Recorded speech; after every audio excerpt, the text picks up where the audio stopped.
Bonjour à tous, j'espère que vous allez bien. Me voici de retour sur la chaîne pour une nouvelle vidéo donc qui n'était pas vraiment prévue, mais j'ai été taguée par Aurore pour son tag 100% MM qu'elle a fait il y a quelques temps. Je vous mettrai le lien en barre d'infos et ça fait un moment que je voulais le faire. Là je me suis dit que c'était le moment, d'autant plus que Lou Livre, dont je vous mettrai également le lien en barre d'infos, l'a fait et que j'ai trouvé vraiment sympa. Ça m'a redonné envie de faire le tag. Comme je pouvais sortir tôt du boulot aujourd'hui, j'ai décidé de le faire et en plus cette vidéo sera accompagnée de un unboxing parce que j'ai reçu ma super grosse commande que j'ai fait chez DSP en profitant des 35% qu'il y avait de réduction sur le site. Donc c'est parti tout de suite pour le unboxing et le tag 100% MM.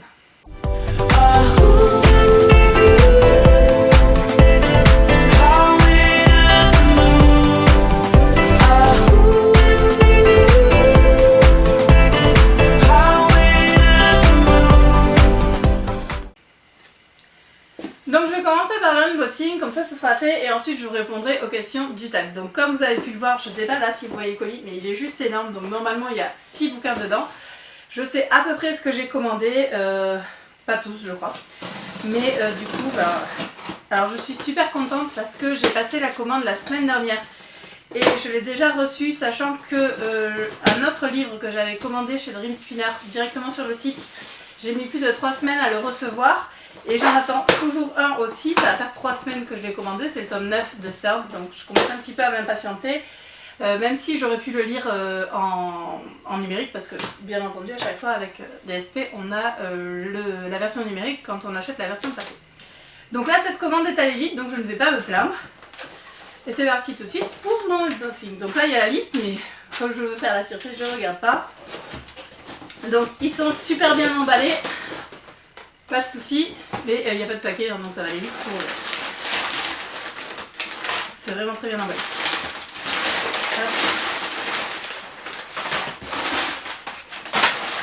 Alors, ils sont tous d'un côté du carton, donc moi, pas de soucis.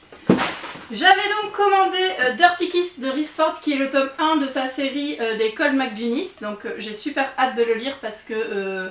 Voilà, j'ai beaucoup aimé sa série Synergine, j'ai lu celui dont je vous montrerai tout à l'heure.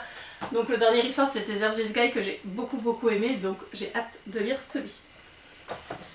J'ai ensuite commencé Plate vs Paisley de Casey Burns qui est le tome 2 de la suite de Tartan Candy. Alors c'est pas vraiment la suite, c'est un tome compagnon. Du coup je m'étais plantée en faisant ma commande, mais un petit mail à DSP et ils m'ont rapidement échangé contre le tome 2, donc je suis contente. J'ai ensuite commandé Caught de Robbie Michaels, c'est le tome 1 de la série Caught in the Act, c'est du Young Adult.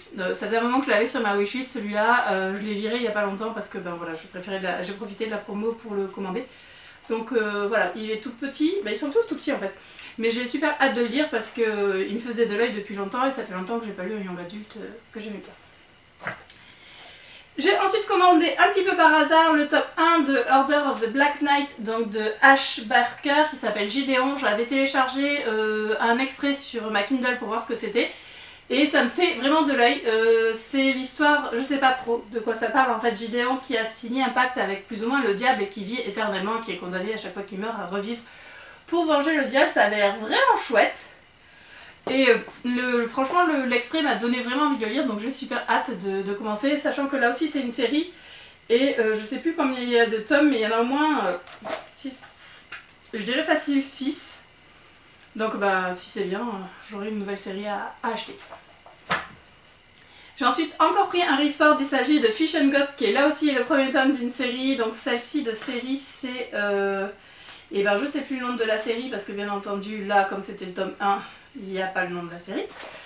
C'est l'histoire de Ox qui va hériter de la maison de famille de son oncle en fait. Et non même pas, je vous dis n'importe quoi. Ox Grange c'est le nom de la maison. Et le mec il s'appelle Tristan. Et il va faire la connaissance de Wolf Kincaid parce que la maison est hantée. Donc voilà, donc ça a l'air vraiment sympa. Et puis comme j'aime beaucoup Rhys Ford, ça me donnait envie. Et le dernier livre que j'ai acheté c'est Murmuration de TJ Klune, donc la couverture est juste magnifique, donc voilà, c'est du TJ Klune, donc là aussi je prends pas un énorme risque. Je sais même pas de quoi ça parle, si ça parle d'une petite ville des États-Unis en 1954 où en fait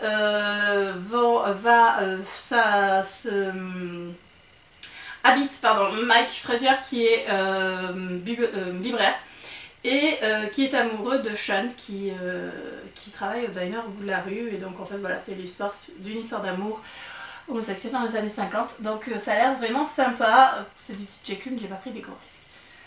Donc voilà pour ma commande chez DSP, donc plus 6 dans ma palle, à part du coup Ash Baker et Robbie Michaels dont je n'ai lu aucun livre jusqu'à présent, c'est des valeurs sûres. J'ai pas pris un énorme risque, mais en tout cas j'ai super hâte de les lire, d'autant plus qu'avec la promo ça valait vraiment le coup de les commenter. Voilà. Je vous retrouve maintenant pour la vraie raison de cette vidéo. Il s'agit donc du tag 100% MM créé par Aurore. Je vous mettrai en barre d'infos, comme je vous ai dit en introduction, le lien vers la vidéo du tag d'Aurore et le lien vers la vidéo du tag fait par Lou Livre, dont j'ai découvert la chaîne hier en fait quand elle a partagé le tag et que j'aime beaucoup. Alors il faut savoir que c'est une toute jeune youtubeuse, aussi bien au niveau de son âge que de l'âge de sa chaîne, et franchement c'est super sympa ce qu'elle fait. Alors je vous préviens juste qu'elle spoil un tout petit peu dans cette vidéo là, mais bon du coup soyez prévenus. Le tag a été créé par Aurore, comme je vous le disais, il y a 17 questions et c'est parti tout de suite pour la première question. Donc quel est le premier MM que j'ai lu? Alors, comme d'habitude, le premier MM que j'ai lu c'est Hors-jeu de Amélie et Marie Rage. Alors, ce qu'il faut savoir c'est que c'est pas vraiment le premier MM que j'ai lu, vu que le premier MM que j'ai lu c'est Tomber pour lui de D.H. Marwell qui va... C'est pas du tout ça son nom, mais je vous redirai, qu'il va vraiment falloir que je m'achète parce que voilà, c'était le premier MM que j'ai lu, même si c'était un peu le MM caché. Je me rappelle plus quand je l'ai lu, donc je compte vraiment mon premier MM, c'était Hors-jeu, qui à l'époque était sorti en version, du coup c'était chez Emma, donc c'est un grand exemplaire que je n'ai pas parce que ça va faire plus d'1 an que je l'ai prêté à une copine et que j'aimerais bien qu'un jour elle me le rende, mais en attendant... pour l'instant, voilà, c'est donc Hors-jeu, le premier MM que j'ai lu. Deuxième question, pourquoi lire du MM? Alors ça, c'est la question à 1000 €. J'ai commencé à lire du MM parce que je voulais savoir ce que c'était, parce que c'était la grosse mode et que je voulais savoir ce que c'était. Pourquoi je continue à lire du MM et surtout pourquoi je ne lis quasiment plus que du MM? Tout simplement parce que dans la romance MF, les filles m'énervent la plupart du temps, je trouve que les filles sont chiantes. J'ai enfin commencé un MF qui me plaît. J'espère, parce que j'en suis qu'à un quart, que ça durera. La fille ne m'énerve pas, donc voilà, ça me rassure un peu. Je vous avoue que je m'inquiétais un petit peu parce que je n'arrivais plus du tout à lire de MF. J'ai plein de young adultes, je suis en train de regarder ma page, j'en ai une palanquée qu'il faudrait que je lise. J'ai de la romance et j'ai des polars, mais j'ai pas envie. J'aime beaucoup l'univers MM, qui pour moi n'est pas un genre, hein, est bien une catégorie. Enfin pour moi, voilà, le MM n'est pas un genre, c'est juste qu'on a du fantasy, on a de la romance, on a du policier, on a de tout. Sauf qu'on sait d'avance qu'il va y avoir 2 garçons et je trouve que les sentiments sont plus forts et surtout plus sains. Alors peut-être aussi que la sexualité me gêne moins parce que ce n'est pas la mienne, donc je me rends moins compte que c'est peut-être trop idéalisé, que c'est pas du tout comme ça dans la vraie vie. Mais en attendant, voilà, ça me dérange beaucoup moins de lire une scène de sexe MM que MF parce que la plupart du temps c'est tellement énorme qu'on ne peut que lever les yeux au ciel et ça m'attire pas du tout. Plus du tout en tout cas. Donc voilà pourquoi je lis du MM. Troisième question, en quelle année ai-je lu mon premier MM? Donc du coup si je pars sur Hors-jeu c'était en 2015, c'était en juillet 2015, fin juillet 2015 et voilà, donc maintenant je ne lis quasiment que ça. Ouais, quasiment que ça.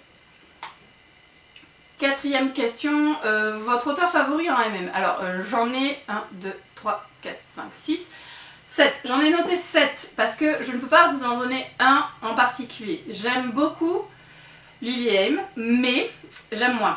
Alors j'aime moins, je m'explique. J'aime beaucoup ses romans, je crois que tout ce qu'elle pourrait écrire, je vous l'ai déjà dit 15 fois, elle pourrait écrire sa liste de courses que j'aurais toujours envie de la lire. Cependant, je suis un peu blasée par tout le rabattage qu'il y a autour de cet auteur. Je trouve qu'on la cite toujours un peu à tort et à travers. Dès que quelqu'un demande « oui, qu'est-ce que je pourrais lire ?» on cite du Lily Haim, alors que ça reste quand même un genre particulier. C'est toujours un peu la même chose. Alors je n'ai pas lu Je tiens tout de suite à dire que je n'ai pas encore lu ces 2 derniers romans, donc c'est-à-dire En Miroir qui est sorti chez Amixem Bookmark et je sais même plus comment il s'appelle, l'autre qui est sorti chez Milady. Je vais les lire.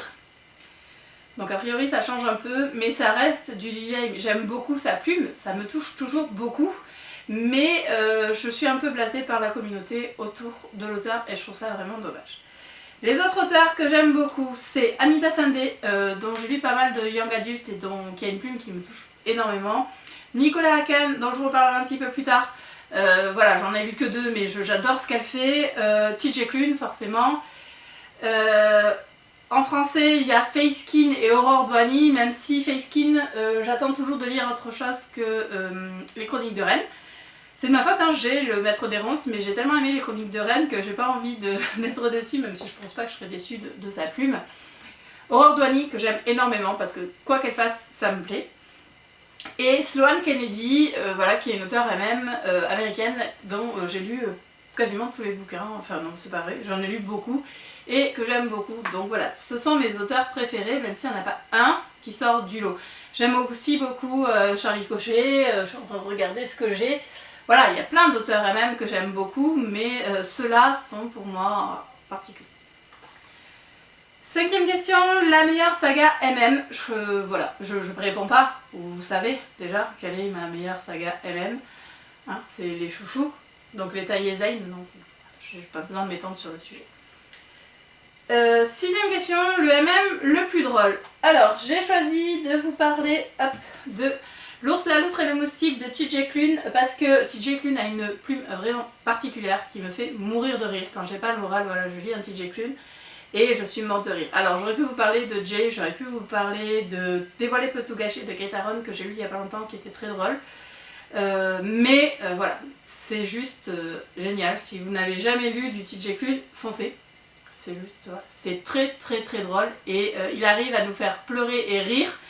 Et pleurer de rire tellement c'est hallucinant et loufoque, mais c'est vraiment pour moi une lecture très drôle. 7e question, le MM le plus triste. Alors, au niveau du MM le plus triste, j'ai eu un peu de mal à savoir de quel livre j'allais vous parler, et puis ça m'est venu comme une évidence. Il s'agit du tome 3 de Half-Bad de Sally Green, publié du coup chez Milan. Alors, c'est du MM dans le sens où on a une relation entre le héros, donc Noah et Nathan. Nathan, pardon, et Gabriel. La série, quand je l'ai commencé, je ne lisais pas du tout de MF et au départ, Nathan est avec une fille. Il va faire la connaissance de Gabriel dans le tome 1, on sent un léger rapprochement dans le tome 2, ils finissent ensemble dans le tome 3. Voilà, j'ai tout simplement adoré cette saga et ce qui est bien c'est qu'en plus la sortie des tomes a suivi mon évolution vers le genre MM, donc ça s'est fait tout en douceur, même si au départ, comme je n'en lisais pas, j'avais pas trop envie qu'ils se mettent avec Gabriel. Au moment où je l'ai lu, c'était parfait parce que j'étais dans la période MM. La fin, Aurore m'a demandé si c'était une bad end et c'est difficile à dire parce que oui et non, c'est pas la fin, ça fait un peu comme pour Légende en fait. De Marie-Lu, c'est pas la fin que j'aurais voulu, mais c'est la fin parfaite pour ce bouquin. J'ai pleuré énormément en le lisant et j'ai pleuré en tournant ma vidéo bilan, j'ai pleuré en écrivant ma chronique, j'en ai encore le cœur qui se serre en rien que de l'avoir dans les mains et de repenser à la fin et voilà, il est parfait et je sais que je suis pas prête de le relire, franchement je suis vraiment pas prête de le relire, mais c'est voilà, c'est pour moi le même le plus triste que j'ai lu. Hop.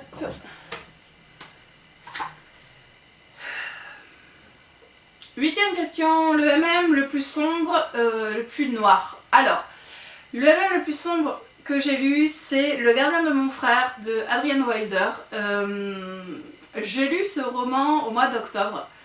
Dans le cadre d'un challenge, c'était sur la page des passionnés de littérature MM. Il y a 3 tomes, ou 3 tomes. Et j'ai trouvé ça vraiment très très très sombre, très glauque. J'étais malade en plus quand je l'ai lu, donc du coup, voilà, j'étais vraiment pas à l'aise. C'est très bizarre. J'ai adoré cette trilogie, mais c'est très bizarre. Et voilà, je peux pas vous en dire plus sans vous spoiler, mais c'est vraiment pour moi Le MM le plus sombre. Alors je ne lis pas beaucoup de romans sombres et glauques et dark parce que c'est pas trop ce que j'aime. Donc voilà, c'est celui-là le plus sombre que j'ai lu. Question numéro 9, le MM le plus hot. Alors là aussi ça a été difficile parce que y en a plusieurs, mais je n'arrivais pas à en sortir un que j'ai trouvé vraiment très hot. Alors les filles m'ont tout de suite dit ah mais Rencontre virtuelle. Alors oui, Rencontre virtuelle, je l'ai trouvé hot, mais ça n'a pas été pour moi le plus hot de tous ceux que j'ai lus. Il y a bien entendu la série Temptation de Ella Frank, la série Press Lock de Ella Frank et Brooke Blaine que j'ai lu il n'y a pas longtemps qui était très chaud. Mais Amélie m'a tout simplement rappelé que le MM le plus hot qui m'était été donné de lire, ça reste le tome de la fanfiction de Vutch, donc je sais même plus comment elle s'appelle, l'auteur, Van Chaos.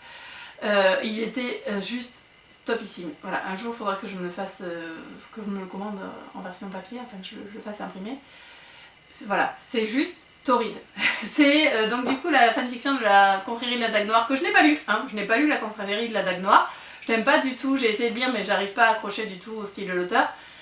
Comme je vous ai déjà dit dans ma vidéo sur les fanfictions, donc pareil je vous mettrai le lien en barre d'infos, l'auteur de la fanfiction a vraiment un style que j'ai beaucoup aimé et c'est juste torride. Donc ça reste voilà, le MM le plus hot qui m'était donné de lire. Question numéro 10, et là aussi j'ai eu du mal. Une déception MM. Alors pourquoi j'ai eu du mal? Parce que je n'ai pas beaucoup de romans qui m'ont déçu en MM. Ou alors je ne me rappelle pas. Et donc j'ai décidé de vous parler de Remember Me de KOVR. Alors je les ai les deux tomes en version papier. Je la suivais sur les réseaux sociaux et je me suis dit allez je vais donner sa chance à une auteure indépendante et j'ai regretté mon achat. Alors je les ai pas payés très cher donc voilà. C'est cliché. Je vais pas m'étendre parce que je vous en ai déjà parlé et que j'aime pas dire du mal des gens. C'est très cliché, voilà, c'est pas très bien écrit et voilà, c'était une grosse déception parce que ça avait l'air vraiment sympa. Le principe était chouette mais non, ça l'a pas fait. Question numéro 11, mon couple MM favori. Je crois que j'ai pas besoin de répondre là non plus. Ça y est, Zayn quoi. Question numéro 12, le nombre de MM lus. Alors, à ce jour, j'ai lu 273 MM. Je ne lis quasiment que ça. Donc depuis août, juillet, enfin on va dire août parce que c'était vraiment fin juillet. Août 2015, j'ai lu 273 MM. Question numéro 13, votre couple gay favori à la télé ou au cinéma. Donc c'est mon Jude et Zero, bien entendu, de la série It's the Floor qui est diffusée sur je sais plus quelle chaîne. Voilà, ça reste mes chouchous, ils sont trop beaux. Ils sont trop sexy et voilà, c'est Jude et Zero. Question numéro 14, mon personnage favori en MM, c'est Zane Garrett. Voilà, je vous en ai déjà parlé plein de fois. Zane, c'est mon personnage MM préféré que j'aime d'amour. Question numéro 15, le MM le plus attendu en 2017. Mon MM le plus attendu en 2017, c'est le tome 3 des Chroniques de Rennes de Faye Skin qui sort normalement en août, mais que j'espère qu'il sortira en avant-première pour la Japan Expo. C'est le roman que j'attends le plus. J'ai pas pu m'empêcher d'aller lire un petit peu rapidement les chapitres qui sont publiés, donc en version non corrigée sur le site d'Amixem Bookmark. J'ai hâte, j'ai super hâte de lire ce tome 3 parce que c'est une série que j'ai vraiment beaucoup aimé, que j'adore, un univers que j'adore. Alors je suis un peu triste parce que ce sera le dernier tome et du coup ben, je les verrai plus. Mais j'ai juste super hâte de lire ce livre. Question numéro 16, ma dernière lecture MM. Donc j'ai fini il n'y a pas longtemps Who We Are de Nicolas Haken, donc je vous mettrai la vidéo par là, la couverture par là. Je l'ai adoré. Je vais vous rédiger une chronique parce que ça a été vraiment un coup de cœur. Il m'a profondément touchée. C'est un bouquin qui m'a fait énormément pleurer. Nicolas Haken, c'est l'auteur de Brisé qui vient de sortir chez Amixem Bookmark. Si vous ne l'avez pas lu, je vous le conseille fortement. Moi je l'ai en VO. Je l'avais adoré et Who We Are m'a vraiment donné envie de lire les autres bouquins de cet auteur parce qu'elle a une plume juste magnifique. Je savais que j'allais pleurer. Je pensais pas pleurer pour la raison qui m'a fait pleurer, mais c'était juste sublime. Et voilà, et c'est vraiment, j'ai beaucoup aimé ce roman. 17e et dernière question, un manga yaoi. Alors, j'ai appris en regardant la vidéo d'Aurore qu'on disait yaoi, parce que moi je disais yaoi. Je vais vous parler de 2 séries très rapides. La première série dont je vais vous parler, c'est Le jeu du chat et de la souris de Setona Mizushiro. Alors, Le jeu du chat et de la souris, je les ai en édition en pity, comme ça. C'est le premier manga MM que j'ai lu, le premier manga yaoi que j'ai lu. Je l'ai tout simplement adoré, je l'ai commencé en scan, je l'ai acheté et Gwennan me l'a offert dans cette magnifique édition collector brochée qui est juste trop belle. Donc en fait il y avait 2 tomes dans un, c'est un peu plus grand. Alors manque de bol, je venais juste de les relire avant qu'elle me l'offre, donc je ne l'ai pas relu encore dans cette version là. Mais j'ai beaucoup aimé, c'est l'histoire, alors faut que je vous dise comment il s'appelle parce que je ne me rappelle plus. Du coup on a Imagaze, c'est le petit, c'est lui là. Et l'autre il s'appelle, comment il s'appelle?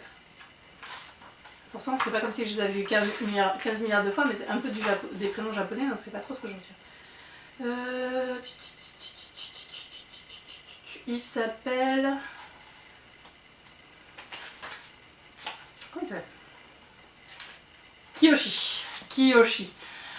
Donc Kiyoshi et Imagaze étaient à la fac ensemble. Imagaze est amoureux de Kiyoshi depuis toujours. Kiyoshi est hétéro. Et Imagaze va le faire chanter parce que la femme de Kiyoshi essaye de divorcer et essaye de savoir si son mari l'a trompé. Il faut savoir que Kiyoshi ne sait pas dire non, il se laisse faire tout le temps. Il se pose en victime très souvent et donc Imagaze va le faire chanter et va lui menacer de tout révéler à sa femme s'il ne le laisse pas l'embrasser. La femme de Kiyoshi va quand même le quitter et donc Imagaze va venir squatter chez Kiyoshi pour essayer de le rendre amoureux de lui. Et j'ai adoré, voilà, c'est très doux, c'est très beau, ça se pose, c'est une série en 2 tomes qui est terminée.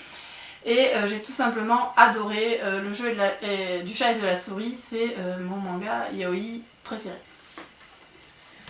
Le deuxième dont je voulais vous parler est aussi très mignon, moi j'aime bien quand c'est mignon. Il s'agit de Ikumen After, donc qui est de Kazuma Kodaka, je vais les mettre à l'endroit, ce sera mieux, qui est également une série en 2 tomes. C'est l'histoire de 2 papas célibataires qui ont 2 petits garçons et qui vont se faire la connaissance l'un de l'autre grâce à leur fils parce que les 2 petits garçons sont dans la même garderie et sont amoureux l'un de l'autre. Celui-ci est gay, celui-ci est hétéro et bien entendu il va tomber amoureux de l'autre et ils vont doucement mais sûrement apprendre à se connaître, développer une amitié et puis ça va finir sur une romance toute mignonne. Il n'y a pas de cul, il n'y a pas du tout de cul, c'est vraiment tout chou. Les dessins sont magnifiques, les gamins sont juste adorables, c'est très drôle. J'ai beaucoup aimé ces mangas là. Si jamais vous voulez lire un manga chou, n'hésitez pas parce que c'est juste un régal. Voilà, cette vidéo est maintenant terminée, j'espère qu'elle vous a plu. Alors je tag personne mais n'hésitez vraiment pas à la faire et passer par la chaîne d'Aurore pour retrouver le tag original. Je vous souhaite à tous et à toutes une très bonne journée et je vous dis à bientôt. Normalement c'est la semaine prochaine pour une nouvelle vidéo qui sera un update. À bientôt!